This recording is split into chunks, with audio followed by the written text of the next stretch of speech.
আজকে আমরা দেখব ক্যামটেশিয়া স্ক্রিন রেকর্ডার সফটওয়্যার দিয়ে কীভাবে স্ক্রিন রেকর্ড করতে হয়। অ্যান্ড একটা বিষয় বলে রাখি, যদি আপনি ক্যামটেশিয়া 2023 সম্পূর্ণ বিনা খরচ ব্যবহার করতে চান, তাহলে আপনাকে অবশ্যই আমার ওয়েবসাইটে ডাউনলোড করতে হবে। ওয়েবসাইটে অলরেডি আমি পোস্ট করে দিয়েছি। আপনি জাস্ট গুগলে rirobineee লিখে সার্চ করলেই আমার ওয়েবসাইটে পেয়ে যাবেন। অ্যান্ড যদি আপনি ক্যামটেশিয়ার প্রফেশনাল বিল্ডিং শিখতে চান, তাহলে এখানে পার্ট 1, পার্ট 2, পার্ট 3 রয়েছে। ইভেন একটা প্লে লিস্ট রয়েছে, আমি প্লে লিস্টে ডেসক্রিপশন দিয়ে রাখবো। 3টা পার্টে আমি ক্যামটেশিয়ার সমস্ত বিষয় কভার করেছি। সো যদি আপনি এই 3টা ভিডিও দেখেন, ক্যামটেশিয়াতে আপনি এক্সপার্ট হয়ে যাবেন। অ্যান্ড পাশাপাশি যদি আপনি মোবাইল দিয়ে ফ্রিল্যান্সিং করে ইনকাম করতে চান, তাহলে হোম পেজে একটা ভিডিও রয়েছে, আপনি অবশ্যই এই ভিডিওটি দেখবেন। ভিডিও দেখে বিস্তারিত জেনে চাইলে আমার গ্রুপে জয়েন করে আমার সাথে কাজ করতে পারেন। এই ভিডিওটির লিঙ্কও ভিডিও ডেসক্রিপশন দেওয়া থাকবে। সো আমরা ক্যামটেশিয়া সফটওয়্যারের সমস্ত কাজ দেখে ফেলেছি। এখন শুধুমাত্র স্ক্রিন রেকর্ড কীভাবে করতে হয় সেটাই আমরা দেখব। তো ক্যামটেশিয়া রেকর্ডার ক্লিক করব, এটা ওপেন হয়েছে। পূর্বে যে ভার্সনগুলো ছিল ওইগুলোতে আমরা 2টা ওয়েতে রেকর্ড করতে পারতাম। এটা হচ্ছে এবিআই ফাইল, আর একটা হচ্ছে ক্যামটেশিয়ার নিজস্ব ফাইল, যেটা শুধুমাত্র ক্যামটেশিয়াতেই সাপোর্ট করবে। এখন এবিআই যে ফাইলটা ছিল ওইটা টোটালি রিমুভ করে দেওয়া হয়েছে। এই মুহূর্তে যদি আপনি ক্যামটেশিয়া দিয়ে স্ক্রিন রেকর্ড করেন, তাহলে শুধুমাত্র ক্যামটেশিয়া সফটওয়্যার দিয়ে সেটা এডিট করতে পারবেন, এবং যেই ভার্সন দিয়ে রেকর্ড করবেন সেই ভার্সন দিয়েই এডিট করতে হবে। সো যদি আপনি 2023 ইউজ করেন, তাহলে অবশ্যই এটা দিয়ে রেকর্ড করবেন, এটা দিয়ে এডিট করবেন, অন্য ভার্সন দিয়ে এডিট করা যাবে না। সো রেকর্ডিং শেখার পূর্বে অবশ্যই কীভাবে এডিট করতে হয় সেটা জানতে হবে। তো এখানে প্রথমে যে অপশনগুলো দেওয়া আছে তার মধ্যে সাইজ দেওয়া আছে। তো স্ক্রিন 1-এ ক্লিক করি, এখানে অনেকগুলো অপশন রয়েছে। আপনি জাস্ট ফুল স্ক্রিনের মধ্যে স্ক্রিন 1 থাকবে, এটা সিলেক্ট করে রাখেন, ডিফল্ট হবে। এটা সিলেক্ট করে রাখলে যথেষ্ট, তাহলে সম্পূর্ণ স্ক্রিনটাই রেকর্ড হবে। আর যদি কোনো নির্দিষ্ট একটা অংশ আপনি রেকর্ড করতে চান, তাহলে যে কোনো একটা কর্নারে গিয়ে মাউসের ডার্ক করে নির্দিষ্ট একটা এরিয়া সিলেক্ট করে দেবেন, তাহলে ওই এরিয়াটুকু শুধু রেকর্ড হবে। বাট আমার সম্পূর্ণ করার প্রয়োজন, তাই স্ক্রিন 1 দিচ্ছি।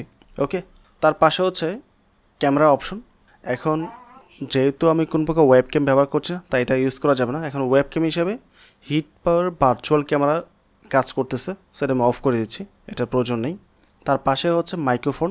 আমি যে ভয়েসটা এখন দিচ্ছি ওইটা মূলত এখানে পিক করতেছে। তো মাইক্রোফোনের মধ্যে মাল্টিপল অপশন থাকতে পারে। সো কোনটা মাইক্রোফোন আর কোনটা কম্পিউটার ডিফল্ট মাইক্রোফোন সেটা অবশ্যই চেক করে নেবেন। সো নিচেটা হচ্ছে মাইক্রোফোন, এটা সিলেক্ট করা থাকলে আমার কথাগুলো এখানে রেকর্ড হবে। তারপর হচ্ছে সিস্টেম অডিও, এটা যদি অন করে রাখেন, তাহলে কম্পিউটার যখন স্ক্রিন রেকর্ড করবেন, এটার ভিতরে ইন্টারনালি যদি কোনো প্রকার ভিডিও প্লে করেন বা কোনো প্রকার নোটিফিকেশন আসে বা কোনো একটা সাউন্ড হয় কম্পিউটার ভিতর থেকে, সেটা এখানে রেকর্ড হবে। আর এটা অফ করে রাখলে ইন্টারনাল সাউন্ডগুলো রেকর্ড হবে না। ভেরি সিম্পল, এর থেকে বেশি এই স্ক্রিন রেকর্ডার সম্পর্কে জানার তেমন কিছু নেই। যদি এখানে টুলসের মধ্যে কিছু ফাংশন রয়েছে, টুলসের প্রিফারেন্সে আসবেন, তো এগুলো নর্মালি টিকমার্ক দেওয়া থাকবে। তারপর ফাইল রয়েছে, ফাইলের মধ্যে আপনার ফাইলটা কোথায় থাকবে বা কোথায় সেভ হবে সেই লোকেশনটা দেওয়া হয়েছে। অ্যান্ড এটা ফ্রেম রেট কত হবে, 30-60। ইনকোডার কী হবে, এখানে রেকর্ডিং ইনকোডার হচ্ছে TS-C2, আর এটা হচ্ছে H.264। এটা মূলত যখন আপনি ভিডিও এডিট করার পর রেন্ডার করবেন, তখন H.264 অটোমেটিক হয়ে যাবে। সো আপাতত এটা থাকলে কোনো সমস্যা নেই। বাকি সেটিংস যা যেটা আছে সেভাবেই থাকবে। এবং শর্টকাট কিছু রয়েছে, শর্টকাট হচ্ছে F9 দিয়ে আপনি পুশ করতে পারবেন বা চালু করতে পারবেন, F10 দিলে স্টপ হয়ে যাবে, অ্যান্ড Ctrl+M দিয়ে অ্যাড মেকার আইডিয়া নেই এটা বিষয়। ওকে প্রেস করছি। ক্যাপচার, এখানে আসলে দেখা তেমন কিছু নেই, সব কিছু পারফেক্ট রয়েছে। জাস্ট স্টার্ট রেকর্ডে ক্লিক করতে হবে, এটা কাউন্টডাউন হবে 3 সেকেন্ডের। এখন রেকর্ডিংটা শুরু হয়ে গেছে, মিনিমাইজ করে দিব। সো এখন আপনি যাই বলেন না কেন সেটা এখানে রেকর্ড হবে। সো আমরা অনেকটা সময় রেকর্ড করেছি।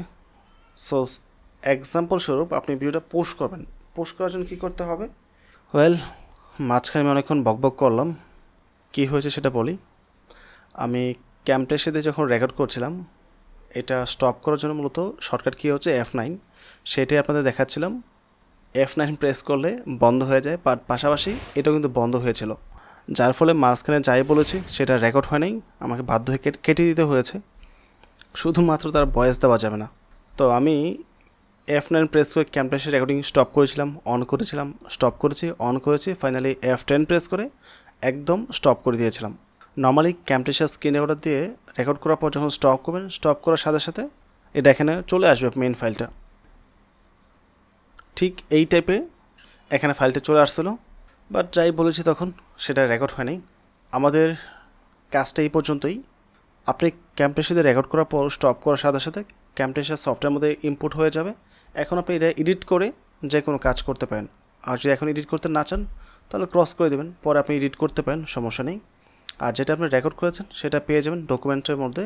ডকুমেন্টসে আসবেন, তারপর ক্যামটেশিয়া ফোল্ডারে আসবেন। এই হচ্ছে মূলত ফাইলটি। আপনি যতগুলো ফাইল রেকর্ড করবেন প্রত্যেকটা সিরিয়ালই এখানে বসে যাবে। অ্যান্ড এই ফাইলগুলো শুধুমাত্র ক্যামটেশিয়াতেই সাপোর্ট করে, অন্য কোনো সফটওয়্যার সাপোর্ট করে না। তো আই হোপ সম্পূর্ণ প্রসেসটা বুঝতে পেরেছেন। সো ওভারঅল সব কিছু মিলিয়ে যদি ভিডিও ভালো লাগে অবশ্যই চ্যানেলটি সাবস্ক্রাইব করে পাশে থাকবেন এবং ভিডিওতে লাইক এবং কমেন্ট করতে ভুলবেন না। আসসালামু আলাইকুম।